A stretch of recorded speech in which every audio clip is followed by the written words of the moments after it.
आफत में पड़ी है जान। उस्ताद, उसके हाथ में तलवार है।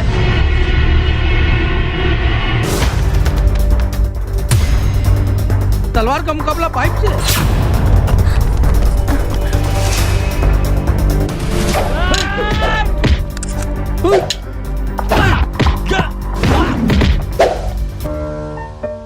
अरे वाह, आप तो हीरो हो। हीरो मैं नहीं, ग्लाइको पाइप है। अरे बॉस का कॉल। हेलो, आज का हेडलाइन क्या है? आज का हेडलाइन तो ग्लाइको पाइप है सर। ग्लाइको पाइप, हम चुकाते हैं एक एक बूंद की कीमत।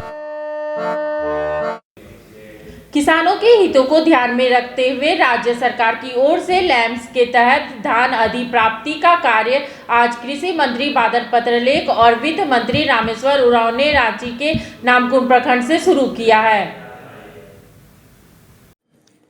झारखंड सरकार की ओर से धान अधिप्राप्ति का कार्य आज से प्रारंभ कर दिया गया। वित्त मंत्री रामेश्वर उरांव और कृषि मंत्री बादल पत्रलेख की मौजूदगी में रांची जिले के नामकुम प्रखंड के लैम्स में धान अधिप्राप्ति योजना का शुभारंभ किया गया है। इस योजना के तहत झारखंड के किसानों को न्यूनतम समर्थन मूल्य का लाभ मिलेगा। न्यूनतम समर्थन मूल्य 2050 रुपये तय किए गए हैं, जबकि न्यूनतम समर्थन मूल्य प्रति क्विंटल 1940 रुपये है। जबकि न्यूनतम समर्थन मूल्य के अतिरिक्त राज्य सरकार द्वारा भुगतान की जाने वाली बोनस की राशि प्रति क्विंटल 110 रुपये है। राज्य के किसानों के हितों को ध्यान में रखते हुए धान अधिप्राप्ति का लक्ष्य में बृहद वृद्धि करते हुए 8 लाख मैट्रिक टन निर्धारित किया गया है।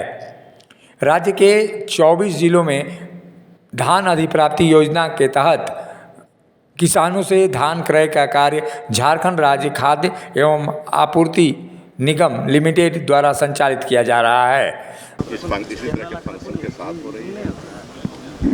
व्यवस्था ये है कि जो किसान धान लाएंगे आज देंगे, उसका 50% मूल्य डीबीटी के मार्फत से चला जाएगा। बचे 50% हम 3 महीने के अंदर देंगे। आप कहिए कि क्या गारंटी है कि 3 महीना में देंगे? तो गारंटी हमारे साथ ये है कि सरकार की गारंटी है। सरकार की गारंटी है। सरकार की गारंटी के आधार पर स्टेट बैंक ऑफ इंडिया और बैंक ऑफ इंडिया ने 1500 बैंक ऑफ इंडिया पर्दा हो गया, ठीक है, सुधार करते हैं, 1522 करोड़ कर्ज दिया है। हमारा परफॉर्मेंस देख करके, विभाग का परफॉर्मेंस देख करके सरकार ने इसकी गारंटी दी बैंकों को। तो 1522 करोड़ और अपना 500 करोड़ रिवॉल्विंग फंड पहले से, तो हमारे पास 2022 करोड़ रुपये। अब इसी के अंदर में धान की खरीदी होगी, इसलिए कोई प्रॉब्लम नहीं है पैसा देने। हाँ, पैसा देने में कभी तो देरी होती है, सर्वर काम नहीं करता है, तरह तरह का प्रॉब्लम होता है, लेकिन 3 महीने के अंदर ये प्रॉब्लम को ख़त्म कर देंगे हम लोग। 3 महीने के अंदर पैसा ट्रांसफ़र कर देंगे। ये किसानों को आश्वस्त होना होगा, हम करना चाहते हैं ये। और बाकी हमारे कृषि मंत्री हैं, कोऑपरेटिव डिपार्टमेंट इनके साथ है। इसको हम लोग मजबूत और करेंगे, हम लोग दोनों मिलकर करेंगे। हम जितना भी उनका कमीशन होता है देना शुरू कर दे। पिछली सरकार ने नहीं दिया था, ये जानिए, बड़ी बड़ी बात करते हैं। हम अपने समय का दे रहे हैं 2 साल का, अब पिछले का देना शुरू करेंगे। फिर इसके बाद उनको बताइएगा कि बस बोल तो रहे हैं बड़ी बड़ी बात, लेकिन आपके कमीशन दिए हैं पैक्स को, लैम्प्स को नहीं दिए हैं। हम देना शुरू कर रहे हैं, अपने समय का दे दिए, अब पिछले समय का भी देंगे, ताकि उनका हक है, वो अधिकार है, वो देंगे। तो ये है, और इस बार बढ़ा हुआ है। 8 लाख मीट्रिक टन हम लोग ले रहे हैं, पिछले 6 लाख लिए थे, 6 मीट्रिक टन लिए थे, इस बार 8 ले रहे हैं। 2 लाख मीट्रिक टन बढ़ा दिए हैं। तो इस तरह से हम किसानों को, अधिक से अधिक किसानों को फ़ायदा पहुंचा रहे हैं। एक सावधानी के लिए हम कहना चाहते हैं किसानों को कि देखिए किसान भाइयों और कृषि में लगी हुई बहनें, आपके नाम पर पिछले बार कुछ व्यवसायी फ़ायदा उठाए, लेकिन इस बार उनको रोक रहे हैं। रोक ऐसे रहे हैं कि पहले छूट थी, कितना भी धान देंगे हम लेंगे, क्विंटल धान देते, उनके सत्यापन की कोई ज़रूरत नहीं है। और यदि कोई किसान 200 क्विंटल से ज़्यादा लेकर आता है तो उसके सत्यापन की ज़रूरत है कि ये कहीं ब्लैक चीज़ों को कम दामों में खरीद के यहाँ पर सरकारी समर्थन मूल्य, न्यूनतम समर्थन मूल्य तो नहीं ले रहा है, लाभ तो नहीं ले रहा है। तो इन सब चीज़ों को देखकर उन्होंने ये बातें कही।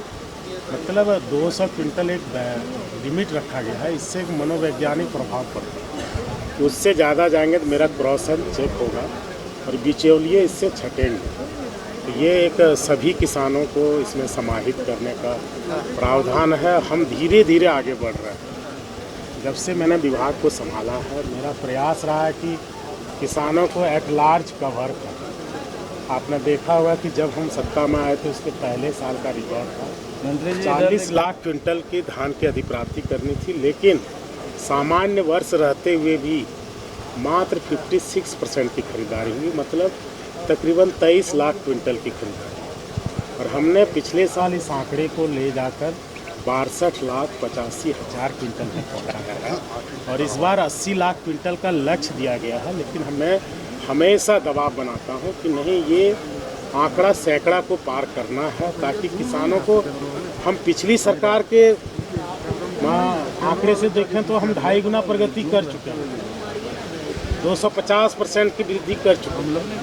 लेकिन ये काफ़ी नहीं है जब अगल बगल की सरकारों को देखें। मैंने आपको कहा ना कि अभी हम 562 केंद्रों पर धान की खरीदारी कर रहे हैं, जब 24 जिले वाला राज्य, 38 जिले वाला राज्य 7200 सेंटर पर धान की खरीदारी करे। स्वाभाविक है सुदूर एरिया में यदि बैक्स लेंस धान कर देंगे तो वहाँ के लोकल किसान ज़्यादा आएंगे, कवरेज ज़्यादा होगा। और इसमें होता है कि जो जब टूटती है आस, जब थकती है सांस, जब रूठते हैं अपने, मुंह मोड़ता है जमाना, जब अंगड़ाई लेता है संकल्प, फिर बनती है कहानी, बनते हैं अनमिट निशान। देखिए मेरे साथ मुखर संवाद